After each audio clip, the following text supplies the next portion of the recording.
Hi there. Today I'm going to introduce you an ETH mining computer, Jinsha Mini Miner A.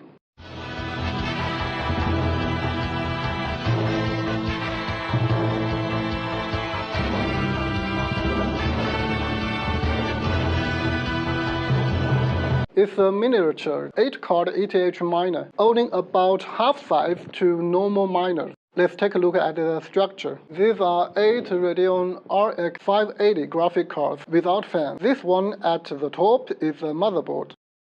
There is CPU, RAM, MSATA SSD on it. And it has 4 USB ports, 1 HDMI port and a GigaLAN port. There is no place for PSU inside the case, so we have to place the PSU outside. Power headers are on the side of the case. There are 6-pin headers. You will get a 2200 watt 12-volt DC PSU together with Jinsha Mini Miner A. Use it just like this. There's no fans over the graphic cards, so how could the card get chilled? There are 4 chassis fans. 2 let fresh air in, and 2 blow the heat out.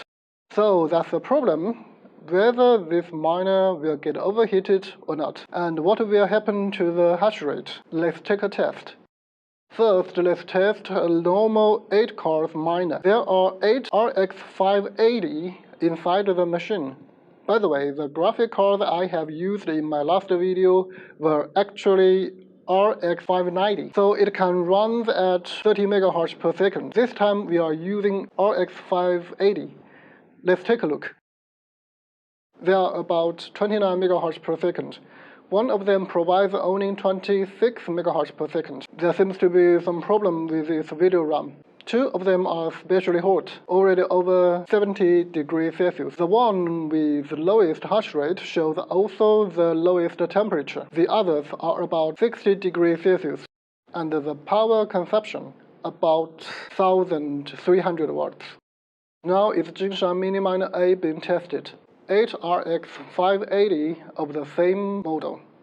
As we can see, the hash rate all about 29 MHz per second, and the temperature about 70 degrees Celsius. Totally power consumption is about 1200 watts, almost 100 watts less than the normal miner. Okay, at last the conclusion. Jinsha Mini Miner A miniatured 8-card ETH miner has a reasonable design, smaller size. The temperature is a bit higher than normal miner, but still acceptable. Without 16 graphic card fans, you can save nearly 100 watt power. It sounds not so much, but think it over. If you got 100 or even 1,000 of it, that's plenty electricity. Only one thing you need to pay attention to: the room temperature. If you got a too high room temperature, your tiny money maker cannot really get chilled. Okay, that's all for today's video. See you next time. Bye.